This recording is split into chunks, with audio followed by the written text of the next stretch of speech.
فقط با یک مربع دامن شلواری بدوز. 1 متر و نیم در 1 متر و نیم پارچه نیاز داریم. به صورت 3 گوش تا میکنیم و از قسمت بالا 30 سانتی علامت میزنیم و گردش میکنیم.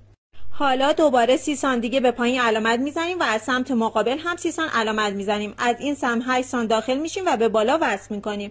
برای قسمت پشت هم 10 سانتی داخل میشیم و به سمت بالا وصل میکنیم. به این شکل فاق جلو و پشت رو هلال میکنیم و حالا باید بریم قد شلوارک رو علامت بزنیم. هر اندازه‌ای که تا لبه پارچه به ما راه داد علامت میزنیم. حالا این اندازه ها رو از گوشه بالا علامت میزنیم و گرد میکنیم. قسمت هایی که مشخص کردم رو برش میزنیم. باید فاق جلو و پشت رو روی هم بزنیم و بدوزیم.